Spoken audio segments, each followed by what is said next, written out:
Hey everyone, and welcome to another episode of the Kyle Elliott podcast this week. It's been a crazy one, so let's go ahead and dive right in.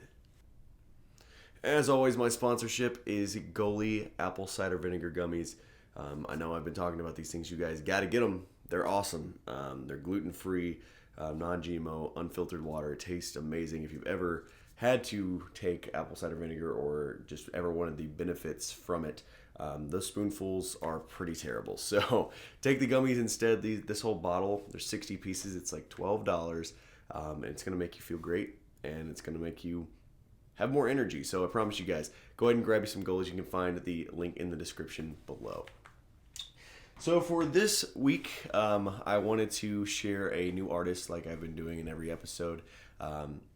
This is an artist that's actually been signed by a pretty big record label. However, there's not much that's very well known about this artist. And I'm talking about Mr. Drake White. I'm going to pop that album artwork up right here. Making Me Look Good Again. This is one of my favorite songs to cover. It's so unique as far as the classical country sound that we go for in today's world. But it is country and kind of like that alternative new age sound. There's a lot of piano in it, but I really love this song. It's just got such great lyrics, and I think you guys are going to love it too. So check that out. I'll also put the link in the description below for that. So it has been a crazy week, jam-packed full of shows, rights, all of it. For those who are not familiar, and here in the U.S., they are still having shows, and most of the venues are at a limited capacity, but we were able to go down to Dothan, Alabama this week and play a 3-night show. It was incredible. We had such a great turnout, but exhausting. A 6-hour drive each way, playing from 9 p.m. till 2 a.m., 3 nights in a row with breaks in between, but just an exhausting weekend to say the least. And I had to hustle back to get to Nashville because on Sunday night I had a gig on Broadway at Florida Georgia Linehouse, and it was just a mess trying to get back. In fact, on the road back to Nashville, I had to stop and do a virtual writer's round for some friends over in Europe. So it was just a whole crazy weekend full of music. And not to mention, I already have a lot of writes scheduled for this week. I wrote with my friends Kyle Winsky and Will Donat and Parker LeBlanc. Just a great group of guys that we were able to come together and write some songs. And that's just the first half of this week. I'm recording this on Tuesday, so you guys are kind of getting the halfway point for this week because I have more writes coming this week as well. But just a wild week of music. I know I've been talking a lot about my new single, but I finally was able to release the album artwork. I will show that now. Empty is going to be out, like I've said, for the past couple episodes on February 26th, but pre-orders will be happening on February 12th. I'll have a link, so no matter what streaming service you use, you guys can check that out as well once the song has been accepted by my distribution company, and that should be more in just a few days. The idea for the new single is to push it to the streaming services and hopefully get as much excitement built around it as possible. The best way to get excitement, obviously, is by sharing the music. So sharing it onto your page, with your friends, with your coworkers, whoever it is. I've had a lot of people talking about it already ever since I did the release of the album artwork just the other day. I literally have had people come up and they're like, man, we were so excited for this new song. And I'm like, yeah, me too.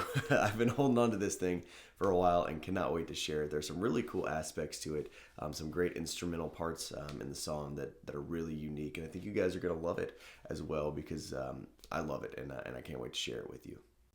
So I am in the works of getting some guests to come onto the podcast. I'm actually doing a co-release live stream and I might bring her on to the show as well. A great friend of mine, Georgia, Nevada, is going to be releasing a song the same day as Empty, and it's actually a song that we wrote together, and it's really good. I think you guys are going to like hers as well. Now, it's a little bit different, so Georgia and I have somewhat of similar styles, but the song is about a relationship being dealt through kind of a play on the words with playing cards. It's called The Devil Dealt Me You, and it's about how relationships can be really hard, but when the devil deals you a hand, you kind of have to play through it. But it's a really cool song, and it was an awesome write that we did over Zoom a few weeks ago. or a few months ago, and she was just so excited about it that she wanted to go ahead and cut it. So I'm excited to be on that one as well. As the year is progressing, some of you may have already found out that your favorite music festival has been canceled for 2021. And a lot of us are really, really bummed about this. I get it. But we are looking to the future, and hopefully more festivals will be popping up. I know there's some songwriter festivals that have really struggled in 2020 just to stay afloat, because they really depend on that revenue from year to year to continue those festivals. And festivals are a huge part of country music and music in general. So I know you guys are probably begging for them to come back too, but we are submitting. Hopefully we get approved to do some of those festivals. Maybe not this year, depending on whether or not they actually happen, but next year we're really, really pushing to get on those festivals all around the country. We're really focusing down on the Southeast, but hopefully we can get on some across the country too. So the release show, people have been asking me about the release show for Empty, and release shows are a lot of work. Because you have to kind of coordinate with a venue, you have to invite a bunch of people, and venues are at limited capacity right now, and they also are kind of overwhelmed with like these smaller shows that are happening, especially here in Nashville. There's a lot of writers' rounds at these independent venues, and in order to squeeze a whole night of those out to fit in a release show, can be a lot to juggle, and is sometimes kind of a headache to make happen. But I know back in the beginning of 2020 when we released Love Hangover, that was a huge success. We had it down at Live Oak on Demumbrian in Nashville, and a lot of people showed up, and it was a fun time. But obviously things are not the same, so I think the end goal is to have some sort of release event. And so I wanted to inform everybody that I will be having a virtual release party on February 25th, meaning that you will actually get to hear the song before anybody else if you come and join that live stream. I'm going to try and do it across all platforms. Maybe hook up with some of my friends that do some of the production side of things, and really, really have a great event. So I hope you guys will join me. I'm going to create a Facebook event, and I will post it in the link below. So I hope you guys will find that link, click on it, and attend that event, because one of the best things about having to do everything online is that anybody can attend from anywhere. So if you're not in Nashville, it doesn't mean you can't be a part of that release show. So distribution-wise, as far as Empty goes, it is being submitted to our distributors to be released. For those that aren't aware, you can't just upload your music directly to Apple Music or Spotify or Amazon. It has to go through a third-party distributor. I use a company called TuneCore. They're based actually, or they have a headquarters here in Nashville, which is one of the things that I liked most about them. But you have to pay a small fee, submit that song. It has to be verified, make sure it matches all of the regulations that iTunes and Spotify have in order to be actually played on that platform. And sometimes it can take several weeks for that information to be submitted, and some platforms take much longer than just a few weeks. So I've already submitted it here at the beginning of February to be released at the end of February, but in order to have those pre-releases or pre-saves, we also have to be submitting it ahead of time, which is why we've tried to get a head start on this. As far as the rest of the promotional side goes, we are looking at really pushing hard on social media. I know for Come On Over, we did a huge radio push, which is, I actually got an email today from my promoter that's saying we broke into the top 100 on the Music Row charts, and that is just awesome news. The first song that we put out there, and it made it into the top 100. A lot of great feedback about that. So depending on how well this song does, Empty may also get pushed in that direction, but that takes a lot of resources in order to do that. So we'll see about how that goes, and whether or not it's worth it to push it to radio or not. But the main idea is to push social media. I know I'm working with a couple of influencers on TikTok, hopefully to get the song some recognition there. And really all I can ask is for people like you to go and save the song, share it, so that we can get a lot more of attention to it. And that way maybe Spotify or Apple Music will recognize that attention and put it on one of their playlists. That way that can get circulating. It's all about hard work and getting people to actually pay attention. So I need your help. It's not something that I can do on my own, and I hope that you guys will join me in sharing the information as we get closer to that release date.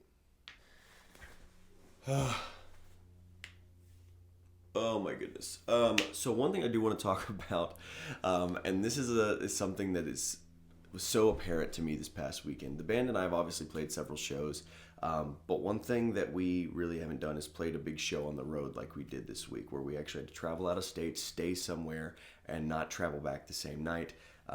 and a big venue where there's a big crowd that actually is able to form. We've been attempting to do this. Obviously, coronavirus had a big say in what we can and can't do as far as that goes. But the industry itself is so toxic in a lot of ways, and I'm not somebody that falls easily to temptation or to sacrifice of the goodness of the music or the success of the performance, but it's so easy to kind of get thrown off track.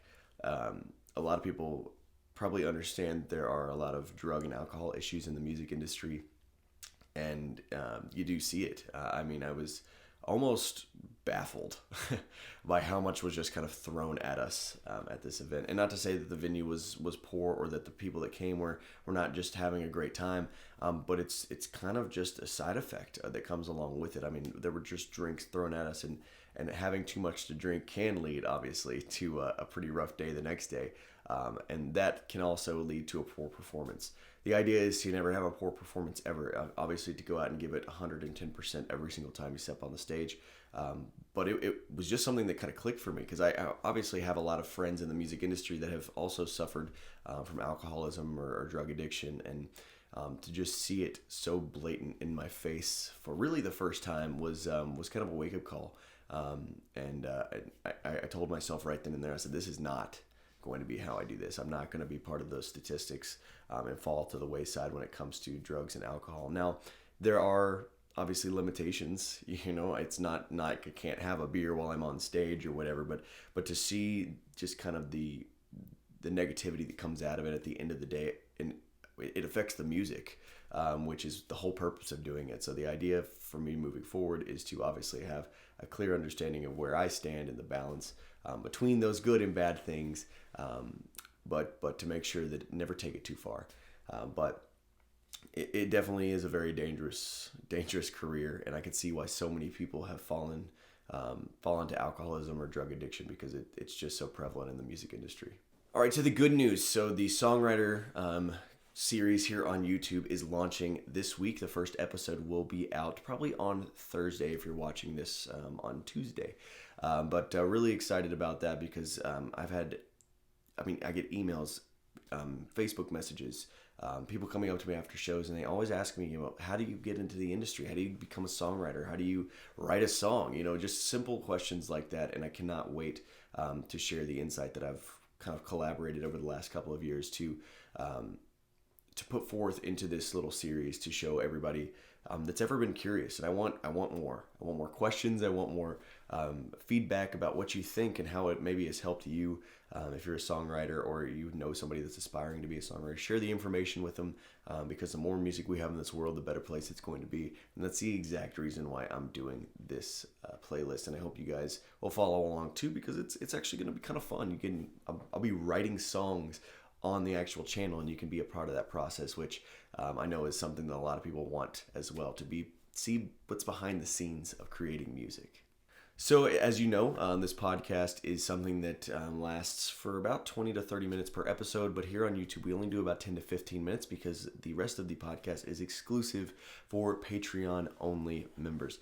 So in order to become a patron, all you have to do is go to the link that says Patreon below, and you want to click on that. It's just $10 a month, and you will get exclusive access to the extended version of this podcast. You'll get behind the scenes videos. I'll do some live Q&As, and for the first time since relaunching the page, I'm actually going to be doing an acoustic version of one of my unreleased songs. So if you want to hear those songs before anybody else hears them, make sure you become a patron by clicking that link below. Again, it's just $10 a month. Think of it as a tip for when you come to one of the live shows, and it's just $10. Most songs on Broadway cost you $20 per song, and that's for just one song that lasts 3 minutes. This is $10 that lasts for 30 days. So I hope you guys will join me over on Patreon and become a subscriber over there. Make sure you also subscribe right here on YouTube, because of those other programs that I'll be doing on this page. And just to kind of keep up with me, I'll be doing some videos of shows and things that we do here and there on this page, as well as this podcast. So thank you guys so much for watching this episode, and I'll see you next time.